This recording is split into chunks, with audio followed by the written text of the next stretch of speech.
We're continuing our celebration of 420 by connecting with some of our favorite people in the cannabis industry, and it wouldn't be 420 if we didn't connect with Marc and Craig Wasserman, the Pot Brothers at Law. Marc and Craig, welcome and happy 420. Happy 420. Happy 420, brother. How's it going? It's good. It's good. It's a great day, and I see both of you are honoring us with a little smoke. That's fantastic. Absolutely. You got to be on 420 all day. Yeah, it's 420. You got to do it all day. And one of the things that I wanted to start with is just, and this will sound a little corny, but you guys give me a little slack.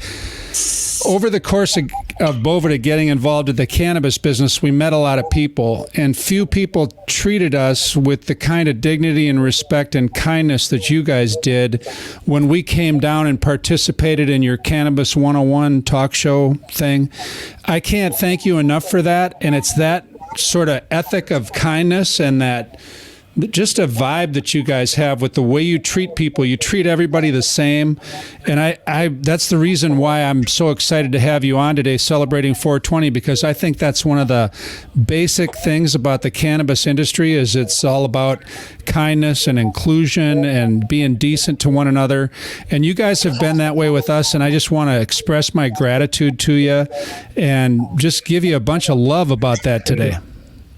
Hey, we appreciate it, man. I mean, what's funny is we taped our talk show yesterday, actually. We talked about the events that are starting to rev back up. There's the G4 Live, CannaCon that we're going to be at.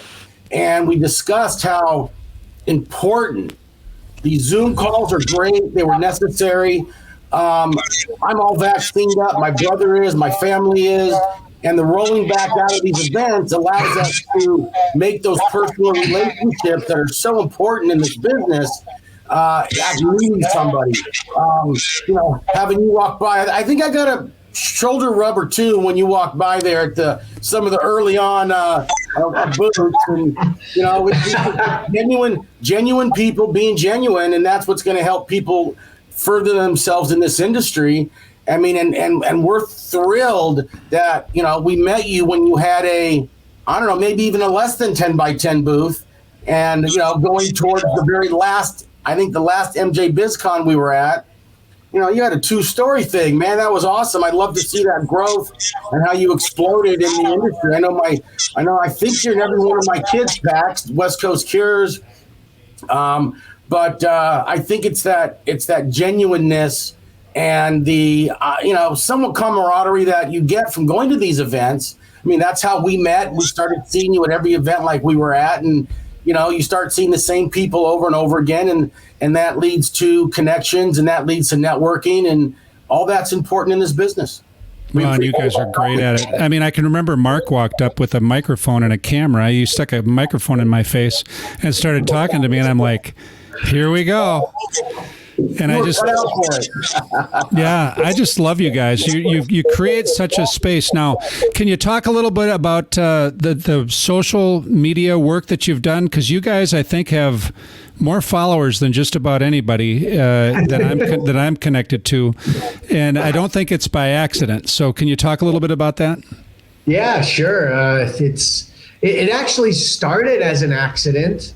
When January 22nd, 2015, we got on Instagram because my brother's son, my nephew, who we've represented in years past, who's been in the cannabis game for many, many years. And one of these guys who the industry was built on his back, suffering from felonies that we had to get dismissed and all of those things, and making sure he operated within the confines of the laws as they were and as they would change and as they are now. And so he's got a nice company called West Coast Cure, and he said, we got to get on Instagram. So we did January 22nd, 2015, thinking we're going to spread some knowledge, give some free information, try to help some people. It's free on social media. There's no cost to advertise. And maybe we'll get a few new clients out of it. And we had no idea that it was going to catch the fire that it caught, with us teaching shut the fuck up when cops ask questions as the basic mantra. and just getting out there and giving people information that wasn't otherwise available on social media platforms like that. And once we saw it catching fire, with my entertainment background and the things I've done, was able to really get to know Instagram and then later Snapchat and now TikTok and all of the platforms, and utilize it and kind of just harness it all in and help it grow as organically as it was growing to begin with. We never bought any followers or used bots or anything like that. It was just an organic thing that happened with shout outs from famous people and celebrities that we never asked for. Well, my brother tried to ask my nephew to get some of his bigwig friends, but he was quickly told that's not how it works. And, it just would organically happen. And it got picked up that way. And now I've taken it upon myself to learn different things about these crazy algorithms, when you should post, and what, and this, that, and the other thing, and use that to just continue to manipulate it to continue the growing. And across all social media, we have about over 1 million followers. Our views on all of our videos collectively are over 800 million. Can't keep track. And we just keep pumping out as much content, although we do get accused of being repetitive, which we are. Why do you keep saying the same thing? Well, because people still don't know. We keep getting criminal cases where people don't shut the fuck up.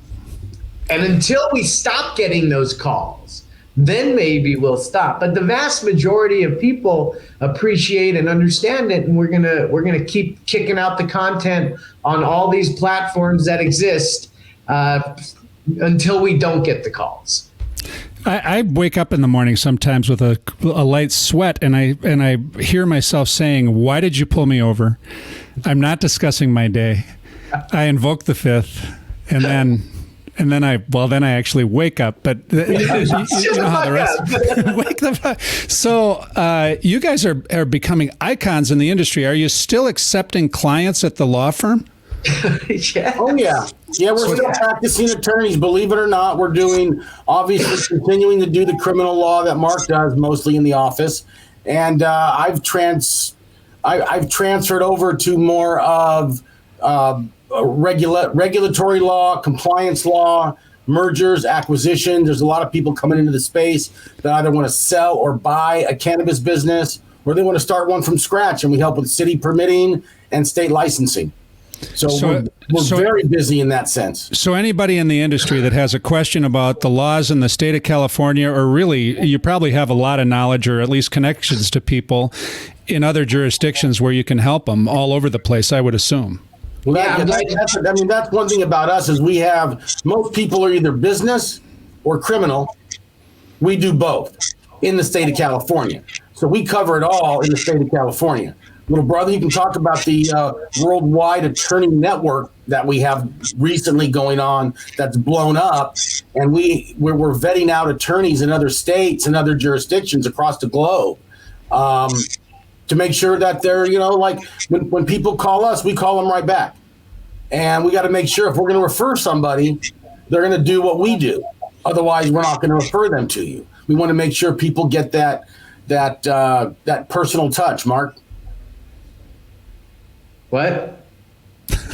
Happy 420, Marc. You said tell them about the referral network, and then you just did. So not all of it. You tell them more.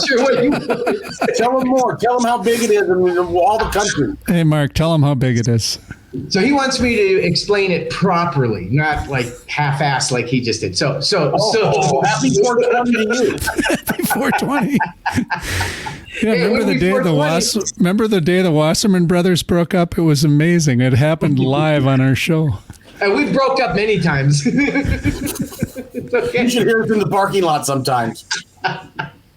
So the Pop Brothers at Law Worldwide Attorney Referral Network has blown up beyond all imagination, particularly because of this app called Clubhouse that has just been crazy the last 3 weeks.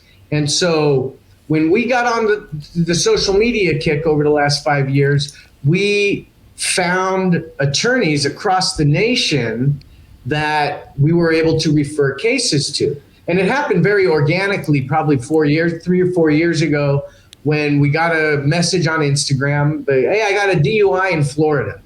And it was almost like the catch-22 game where you turn a card over and you have to match it. And I was like, hey, I just got a message from an attorney in Florida that watched our stuff. I reached out to her. I said, hey, I got a DUI case. Do you handle it? Yeah. And I wasn't even thinking of referrals or anything, just, getting somebody to where they need to be. And I sent it over. And then 3 days later, I got a Venmo referral fee. I'm like, whoa, that's cool. And so I was like, hey, well, we find cases, we can refer them out. And so that started. And so we built that nationwide referral system up. And then with Clubhouse, meeting more attorneys across the world, everywhere, because we get calls every day, messages on all the different social media platforms, people looking for it. I just got off with one. We got busted with 139 pounds in Arkansas. And I was able to refer to an attorney in Arkansas. One particular story I like to tell when we talk about this network, because while it's nice for us to be able to get referral fees, there are some states that don't allow attorneys to split fees. It's all different everywhere else. So at the end of the day, like I tell these attorneys that we Zoom meet and vet out, hey, if there's a fee to be had, we'd like to taste, cool. If there's not, we're more concerned with just getting somebody to where they need to be. And a couple of weeks ago, I get a call from a grandmother in Missouri who first she left a direct message on it, and actually it was on Snapchat, that, hey, I follow you and I've got a granddaughter in California who my daughter is abusing. And I got sent all these videos and pictures and evidence of crazy abuse. And I need your help, Pop Brothers at Law. I follow you. I love you. I need your help. And, we don't handle that type of case. Let me see what I can do. And I literally got on Clubhouse, opened a room, went into a room where attorneys were, and said, hey, sorry for interrupting. I need an attorney who does this over here. And within 5-10 minutes, I had 5 numbers to call. And within a half hour, I was in touch with a nonprofit company that removes abused children from situations just like that. And within 3 hours, that grandmother was on a plane flying out to meet these attorneys, the corporation, the attorneys, and going to get this kid. And so things like that have been happening in real time with our network. So we're now able to say, if you we handle things in California, but if you have a legal matter, and it doesn't matter what it is, anywhere in the world, reach out to us. We might be able to place you with an attorney. And then these other attorneys who get cases that don't fit within their network, send it to us. We'll send it out. If it lands somewhere and there is a fee to be had, everybody can take a little piece. If there's not, we're helping get somebody to the right place as quickly as we can. So that's the network that we built. So the best way for people to get a hold of you guys is 855 WASSLAW, WASSLAW. That's our toll-free number. And then we have our website, potbrothersatlaw.com. And then, of course, our big social media account, Instagram and TikTok, which is actually creeping up there with Instagram, is pot_brothers_at_law. And then you can find us on all other social media platforms, Pot Brothers at Law and Pot Bros at Law on Clubhouse. Outstanding. Wow. Incredible impact you guys are having on the cannabis industry. Thank you for the way you've treated us. Thank you for the way you take care of people in this industry. From everybody at Boveda, lots of love for Pot Brothers at Law, the Wasserman brothers, Craig and Marc, wishing you both a really happy 420. Happy 420, brother. Great to see you. Hope to see you soon. Awesome. Happy 420. We'll see you live, and then Marc won't be in the bathroom next time. It'll be fun. Yes. Be well, Bye guys. now. Thank you.